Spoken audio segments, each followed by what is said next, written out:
Hello all, welcome back to my channel. If you haven't been here before, my name is Julie and I primarily make content surrounding mental health, makeup, as well as music. Trigger warning, I'm going to try to stray away from talking about calories and weight loss, although those topics will be covered here. I will try to avoid numbers. However, I know for those of you who've struggled with disordered eating or a full-blown eating disorder, that videos like this can be very triggering. So please, if you are not in a space where you can handle this, I do not want to trigger you, so you may not want to watch this video. It might be a video you need to skip, and I totally understand, and that's okay. For today, I'm going to get personal yet again. I recently learned that today is National Eating Disorder Awareness Week. I would like to talk about my history with disordered eating. I, for the most part, have never been officially diagnosed with an eating disorder. However, I have exhibited symptoms that align with various eating disorders.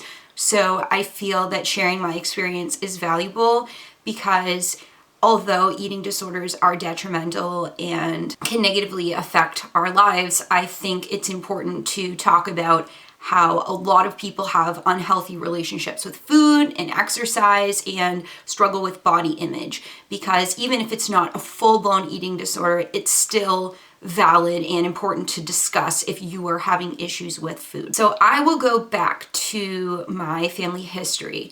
Growing up, I had dessert pretty often. It was readily available. I didn't think anything about it when I was young.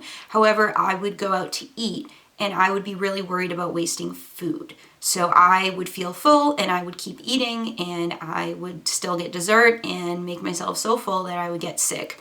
Growing up, I had a lot of digestive issues, and I had to, when I was about 10, take Dulcolax because I was chronically constipated. And my diet was not great. I was eating chicken fingers and french fries most of the time, so fried food really just did not agree with me. Now, this isn't something that falls into an eating disorder, but this history is important to explain where my unhealthy relationship with food originated from. So going into 8th grade. 8th grade was a difficult time for me, and when a lot of my symptoms with mental health issues began to persist. In regard to eating, I was really depressed and I would not let myself eat when I was hungry and needed to. I would not eat. I would starve myself until someone noticed and made me eat. I was also obsessed with weighing under 100 pounds for some reason. I just was terrified to weigh 100 pounds, which is unhealthy and ridiculous.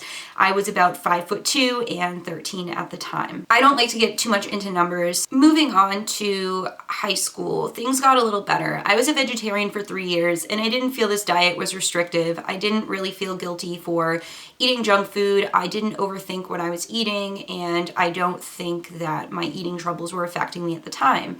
However, I wasn't overweight, but teenagers in high school will try to find anything they can to make fun of you for, and that was hard to deal with. So people called me fat, and I was not. I have a picture on my computer of how small my stomach was back in high school, and when I looked down at it, I thought it was huge. When I looked down in the shower and saw a little bit of something there, I felt like that wasn't right. However, we all have organs, and when we sit down or our posture isn't perfect, we all have a little bit there, and that is completely normal, but I didn't understand that at the time, and emotionally, I couldn't connect with that. Moving forward to 2013, I went to see a naturopathic doctor for my anxiety and digestive issues. He recommended that I go gluten and dairy free and try that to see if it alleviated some of those symptoms. I will say going gluten free helped with my digestive issues.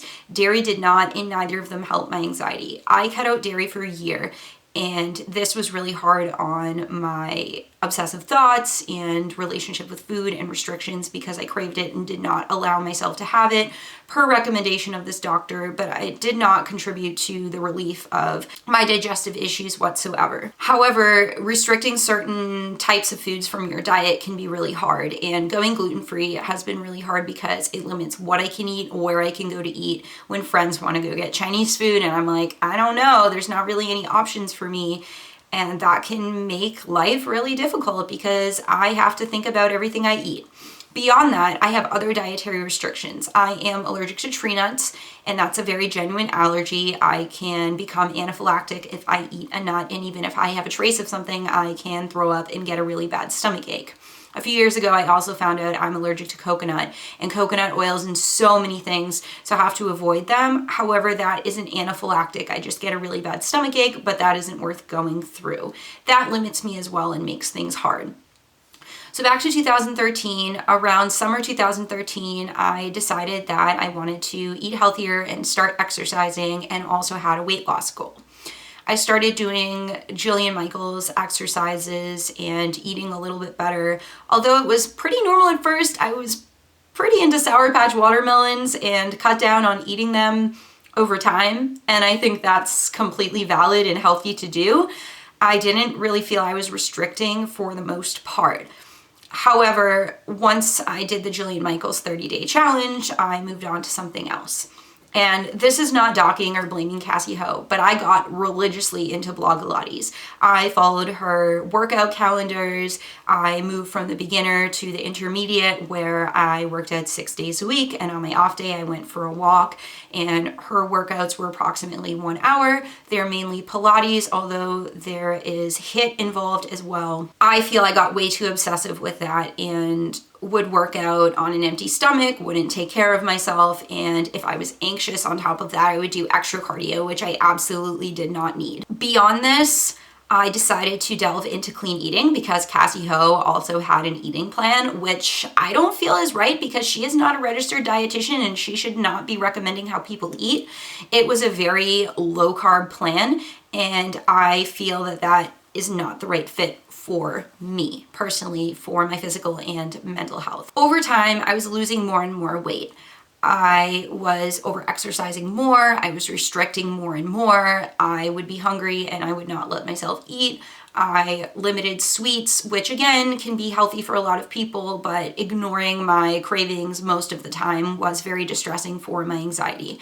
As I talked about in my agoraphobia video in 2014, early 2014, I was at the peak of my disordered eating and I was struggling with immense panic attacks. Now, panic attacks are very physiological, and ignoring your hunger cues is not a good thing for your body. So a lot of my panic attacks occurred because I wouldn't let myself eat when I was hungry. I wouldn't eat enough, and then I would go into that physiological response because my body was not getting the nutrients it needed. I got an email for a free consultation with a nurse practitioner, and she told me to use MyFitnessPal, and I'm sorry to use numbers. She told me to eat 1,200 calories a day. That's barely enough for a child. I don't care how small you are as an adult, if you're female or male or whatever gender identity, there is no reason for you to eat that small amount.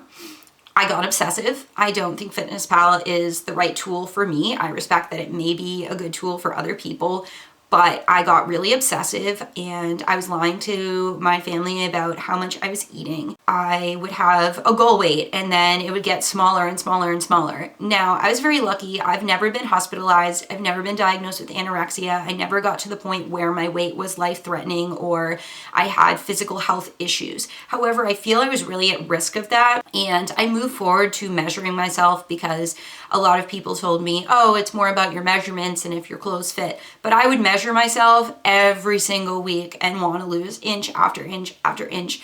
And this is just not okay.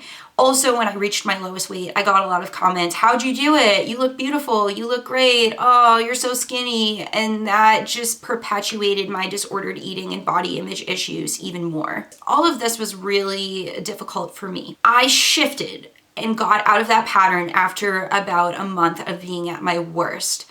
I shifted from doing Blogilates to getting a gym membership in about May 2014, and I started lifting weights. At first, this was really empowering, especially as a woman, to feel strong instead of weak and being really small. I put some weight on and felt healthier and was building muscle. But at the same time, this was causing body image issues for me because I was getting kind of muscular and the shape of my body was changing. Now, these things absolutely should not matter, but this deeply affected me and made me really uncomfortable in my skin. Also, throughout my fitness journey, people were inspired by what I was doing and didn't realize that I was sick. Even when I was doing lifting, it was obsessive. If there was one day I couldn't make it to the gym, I would look at my body and think I was way bigger than I was. And this was really distressing for me to go through. So it went from one obsession to the other. It just, although it was healthier and I was eating more and things like that, I was still obsessing over food. I still was remembering every single thing I ate and overthinking what to eat and feeling guilty every time I didn't make the best choice. I continued to lift for about a couple years past then. I went on a psychiatric medication that made me gain weight, and no matter how hard I tried, I was unable to lose weight. This was about a couple of years ago. And I was working out, I was walking on top of that. I wasn't really eating great because I was starving all the time and needed to eat every couple of hours. I was eating 7 times a day. And if you're eating small meals, NVD, but I was not. I was starving all the time and I got super anxious. So I would just need to eat to bring myself down every single time. It was just horrible to go through that as well. So even though that medication helped me, I had a really hard time with both my body image and how intense my appetite was. I made the choice to go off of it, which has been hard, but I went off of it in May of last year, and since then I have lost 45 pounds. I'm not going to get into more numbers than that. I'm sorry if that's triggering. This was not intentional. I have less of an appetite now. I eat smaller breakfasts and lunches. I still eat regular sized dinners for the most part. I let myself have dessert when I want it, but I still struggle with the eating disorder type thoughts and worrying too much about food and the guilt surrounding what I eat and obsessing over what I eat. I have made progress, but it's really hard to combat those voices and thoughts in my head. And I'm sure a lot of you can relate to this, especially as women. There's a lot of pressure from the media of societal standards of what we should look like and what we should eat. And a lot of us are body shamed. And this is true for men as well. Men, contrastly on the other end, are expected to be strong and bulky, and men who are kind of scrawny get skinny shamed, or whatever you want to call it. It's not just people who are overweight that are being discriminated against in a sense. It's pretty much everyone who doesn't meet a societal standard, and that is really sad and hurtful that we live in a society where we are judging other people's bodies and judging people for what they eat. How can you be supportive of someone who's struggling with eating? If you go out to eat with a friend, don't comment on what they're eating. Don't make comments like, should you eat that if they're overweight? Let them figure it out. It's one thing if they're binge eating and you're concerned about them. I understand that that is something that is really scary to go through and maybe should be addressed, but do not shame them for what they eat. Do not shame them for a sedentary lifestyle. Don't say things like, you're getting really overweight, you need to exercise. Let them come to that on their own, because they may be struggling with those thoughts, and those things are going to be triggering for a lot of people and not helpful. Even if you feel like it's coming from a kind place and it's not intentional, those things can be very damaging and hurtful to someone's mental health. Things that have been helpful: the body positivity movement is helpful in a sense. You can be body positive by showing off your body and things like that, but you absolutely don't have to if that's something you're not comfortable with. It's important to love our bodies for being able to allow us to eat and naturally detoxing when we eat certain things. It's important to fuel our bodies with what we need. Now, intuitive eating, I think, is a great thing. I don't feel that it's for everyone. It shouldn't be advertised for everyone. Just because it works for one person doesn't mean it works for somebody else. I think for orthorexia and anorexia and things like that, it may be an effective treatment in a sense. However, for people with binge eating disorder and things like that, they struggle with their hunger cues and feeling satiated, so it may not be the best fit. It's really important to consult your doctor or a dietitian about how you're eating. However, I feel like a dietitian, especially a dietitian who specializes in eating disorders, is more valuable, because my primary care doctor at my last physical, I was at a healthy weight, and she came in and told me to not eat too many carbs. She told me mayonnaise was bad. I ate mayonnaise on sandwiches through my entire weight loss. There is nothing wrong with having a little fat in your diet. There's nothing wrong with having fats that have saturated fats in them, and it's okay to limit those things. And I just don't think restriction is the way to go for me. I don't think low carb is the way to go for me. When I was doing clean eating, I was chronically constipated. I had to do Miralax. I had a lot of stomach pain, so it just wasn't the right fit for me. I have nothing against clean eating. It's great to use great ingredients and cook at home to save money and time and things like that. But I have to allow myself to go out to eat and get takeout and things like that. That's just what works for me. It took a long time for me to get back into exercise. I didn't go to the gym for months for a period of time and was terrified to exercise. I'm starting to walk again, and I'm trying to have a balance with it and not be as obsessive about it. Walking is my preferred exercise because it alleviates my anxiety. It's really great exposure for me to get outside. I also love going for a walk with someone else because I can vent about things or explain things or process what I'm going through easier when I'm kind of moving and have that distraction. I believe that's all I have for you today. Thank you so much for watching. I hope that this video wasn't too triggering and reached someone out there who's struggling, who may feel alone in what they're dealing with.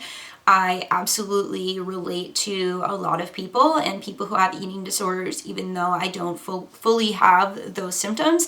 I look forward to working with clients who struggle with eating disorders and learning more about eating disorder treatment. And as I delve into my journey as an intern and eventually a counselor, I will share as many free resources with you as I can. All right, so please follow my social medias. My Instagram is Julie_counseling. My Twitter is JulieCounseling with no underscore. My Facebook page will also be linked down below.